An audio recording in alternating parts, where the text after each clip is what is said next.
Hello guys, कैसे हैं? हमारे यूट्यूब चैनल में आपका स्वागत है। आपका छोटा भाई श्रवण कुमार। अब आप देख रहे हैं हमारे फैमिली गाइस, हमारे काम हो चुका। आज बारात आए हुए हैं, पूरा लाइटिंग साइटिंग आप लोग बता सकते हैं कि हमारे गेट कैसे लगे आप लोग को।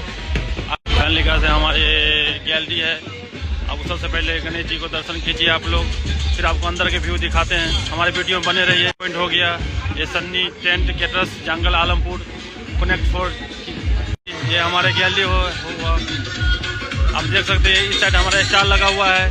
कैसा हमारे चेयर देख रहे हैं, अभी जो नया आया हुआ लेटेस्ट में। अब स्टेज देख रहे हैं हमारा 3 चेयर का स्टेज बना हुआ। पार्टी का रिक्वायरमेंट था कि चेयर चाहिए। अब देख रहे हैं रानी महल का नज़ारा पूरा। इसमें तो डिजाइन डाले हुए हैं, देख रहे हैं जयपुरी पेज।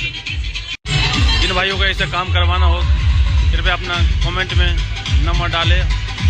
साथ ही आपका इंतजाम हमारा Sunny tent caterers Jangal Alampur. Up to date के लिए हमारे वीडियो को फॉलो